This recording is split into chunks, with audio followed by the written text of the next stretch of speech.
Hi everyone, I hope you're okay, and I hope that the videos will keep uploading and helping you out.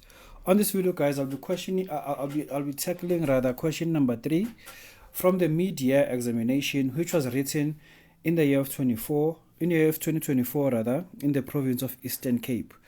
Yes, it's a physical science paper 1 examination, and knowing how to tackle such questions, guys, I believe it will give you an edge whenever you write your mid-year examination, your preliminary exam, most importantly, your final examination. So please do take this seriously, guys. This will give you an edge, né? So please do share the video to your peers so that they may have the same edge as you. Okay, a spaceship with mass of 1,500 is orbiting the Earth at a distance of 2 times 10 to the power 5 kilometers from the center of the Earth, as shown in the diagram below. Okay, they want us to state the universal law of gravity. It simply states that every particle in the universe will attract any other particle with a gravitational force that is directly proportional to the product of the masses and inversely proportional to the square of their distance apart from their centers. Okay, now they want us to calculate the force that the Earth exerts on the spaceship. The equation simply says the force is equal to G, which is the gravitational universal constant, and then there's M1, M2 all over R squared. Ne? G is given at the back of your question paper as 6.67 times 10 to the power negative 11. And then the mass of the first object, you can take the mass of the Earth. Mass of the Earth is also given at the back of your question paper. It's 5.98 times 10 to the power positive 24 kilograms. And then the mass of the spaceship is just 1,500. So the distance apart the two centers is just 2 times 10 to the power 5 all squared. So let's check what will we get over there. That's 6.67 times 10 to the power negative 11 multiplied by 5.98 times 10 to the power 24 multiplied by 1,500. All of this is divided by 2 times 10 to the power 5 all squared. So the final answer that we'll get is basically a 149.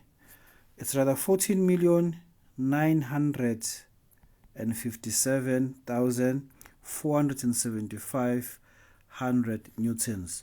So this will be the force that the Earth will exert on the spaceship. Okay, how does the magnitude of the force that the spaceship exerts on the Earth compares to the answer calculated in 3.2? State relevant law to support your answer. If body A exerts a force on body B will exert an equal but opposite force on body A. So the magnitude of the force exerted by the satellite on the Earth is also equal to 14,957,475 newtons. It's the same. Okay, then question number 4. They tell us that the spaceship now orbits closer to the Earth at a new distance of 1 times 10 to the power 8 meters from the center of the Earth.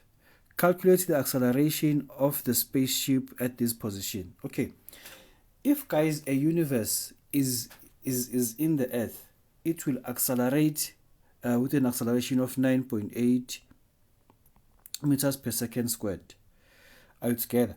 But since the spaceship is not in the universe, it will have a different acceleration. Yeah?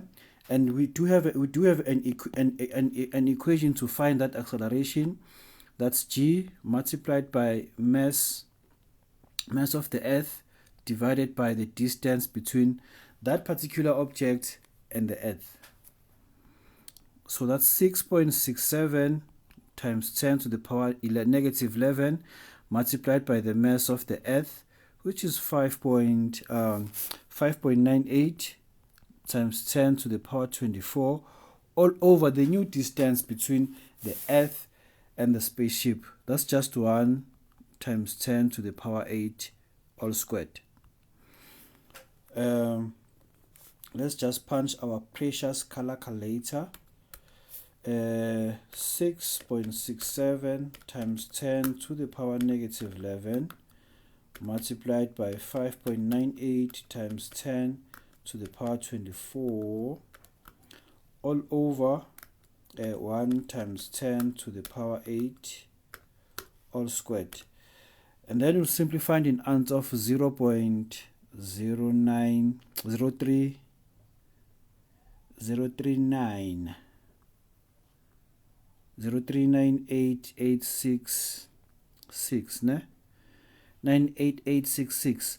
So therefore our acceleration will simply be 0.04 meters per second squared.